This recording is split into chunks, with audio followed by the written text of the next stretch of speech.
pleasure to meet y'all at last, and welcome back to Nerf Secrets Revealed Aftersought. Now let me go on ahead and talk some more about the Zombie Strike series, because after all, if there's one small contender, well, I kind of just spoiled it for y'all, but anyways, if there's one little contender that I haven't really checked up on at the moment, then well, it'd be this little guy. Here we have the Zombie Strike Crosscut, which is probably one of the only type out there that includes its own little buzzsaw attachment.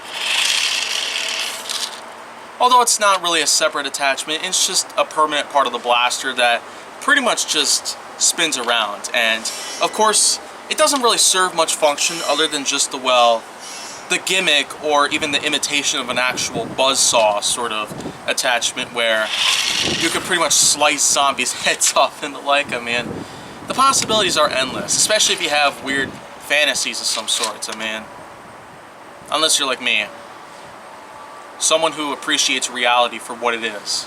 But anyways, the Crosscut, what can I say about it?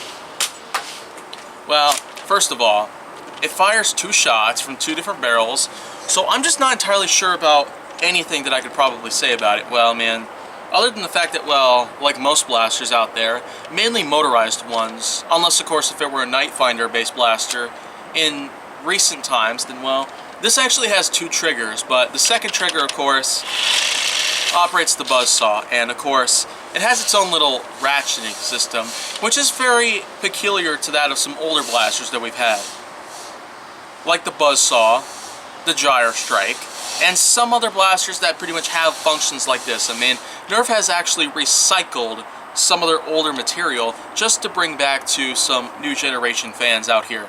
And I could say, I'm a hardcore fan of most technology. This is probably not that necessary, I mean, because unlike any of the older blasters that pretty much had the same sort of, well, ratcheting function to where it allows a wheel to spin or something of the sorts with a single pull of a lever or a latch of some sorts, but in this case it's a double trigger design right here. It's pretty much being incorporated for a different purpose. And I'm not really complaining about it too much, but I will say that, well, it's hard to ignore because of how big the blade is, so you just gotta pretend that it's not there. But oddly enough, that's the only other dart that I pretty much had with me there, so, well, okay. Well, I guess that's a little bit questionable. Well, that dropped the ball there. Well, anyways, I mean, because of the weird fixation, I mean, look at the shape of that, like, the bunt that's on the end of it there. Like, look at it. It's hard for me to explain, pretty much, because, well, I can't really seem to put out a good, like, twirling ability on it. Yeah, I mean, it doesn't do bad, but it kind of just rubs up against my finger. In a bad way, for the most part. Well, anyways, I can tell you for sure that, well, aesthetics-wise, there's not much over here on this side. However, if you look over here on this side, I mean, there's much more color to be seen.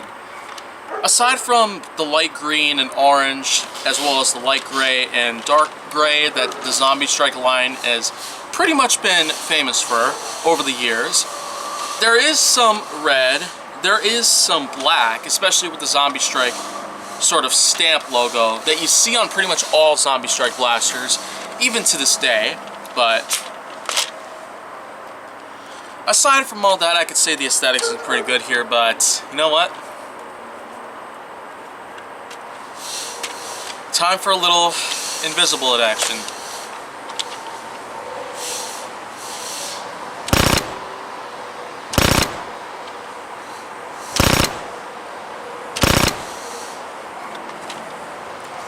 Four shots, well, 2 barrels. What more could you ask for? I mean, there really isn't too much for me to say at this point, because after all, the Crosscut itself, it basically is just a combination of a blaster and a saw, which, ironically, is very similar to that of another blaster that has a saw-related function.